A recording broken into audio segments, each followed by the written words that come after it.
My name is Maria. I am 35 years old. I live in a small village.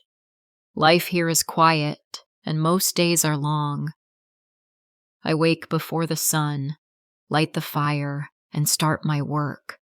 I make coffee, cook breakfast, clean the house, and care for the animals. My hands are rough. My back aches, but I keep going. My husband, Luis, has always been proud and distant. He never notices my work. He never thanks me. Sometimes his words are worse than the long hours of labor.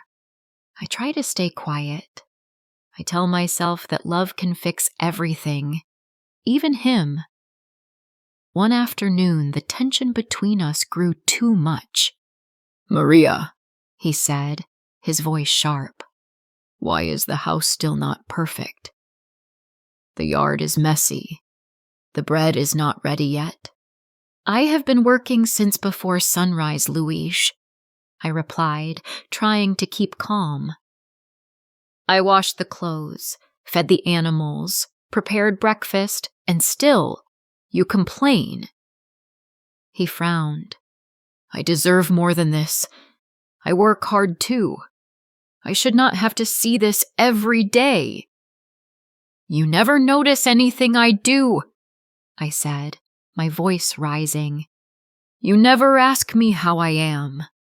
You only count what is missing." He slammed his hand on the table. "I need a life with more light. I cannot stay here. This house, this village, it is too small for me." I felt my heart break, but I stayed silent. I had learned that crying would not stop him.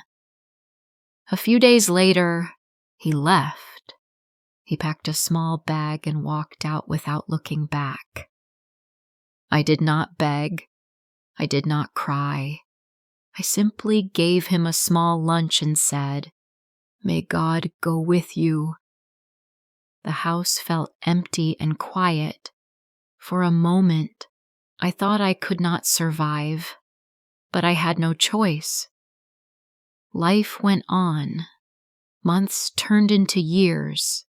The seasons changed, and my house slowly came alive again. I woke each morning before the sun, milked the cows, fed the chickens, and tended my small orchard. I baked bread and sold it at the village market. Every coin I earned went into a jar hidden in rice. Some days were hard. Some days I wanted to give up. But slowly, the house became warm again. I painted the walls, fixed the floor, and made curtains from old cloth.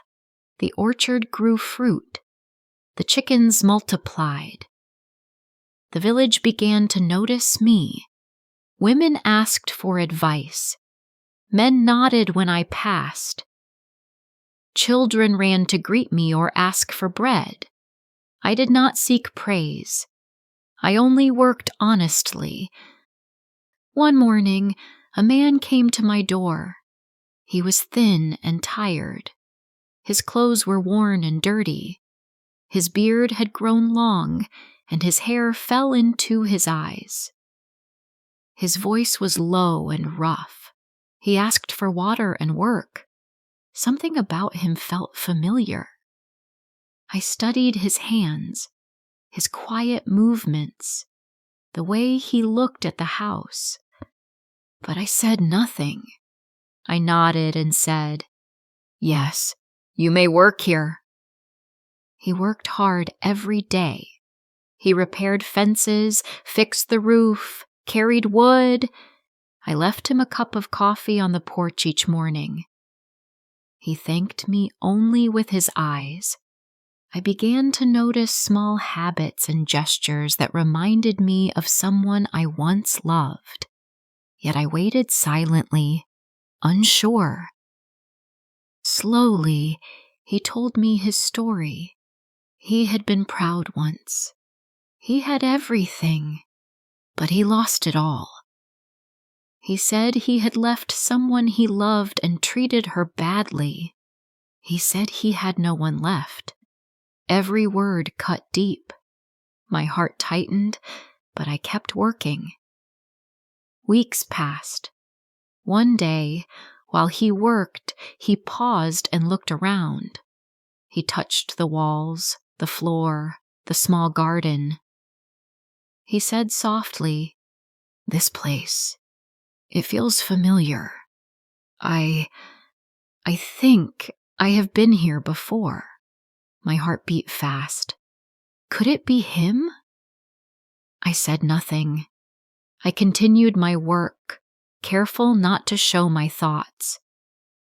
Later, I invited him to eat lunch. The bread was warm. The soup smelled good. He looked around and saw an old photograph on the wall. A young woman, her face soft, her eyes the same as mine. He stared for a long moment. His hands shook. His voice trembled. It cannot be. Is it really you?" "Yes," I said calmly. "I am the woman you left."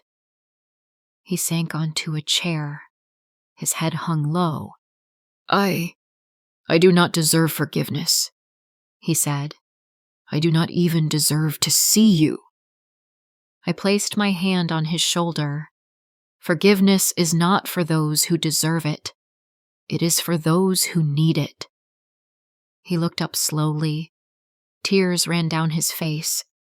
I let him cry. No words could heal the past. Only time could. After that day, he stayed and worked with respect. He helped with the house and farm. He listened to my advice. He laughed softly at small things. He learned humility. I watched him quietly. I did not forget the past, but I forgave to free myself. Seasons passed. The orchard bore fruit each year. The chickens grew and multiplied. The house felt alive. Luis, he was gone forever, but the man who returned learned patience and respect. Sometimes we faced small disagreements. A fence broke. A basket of eggs fell, but we solved it together quietly. Life was not perfect, but it was real. I understood at last. Life is not about who hurts you or who leaves. It is about who stays, works quietly, and learns. Love is not about what you receive. Love is about what remains when everything else is gone.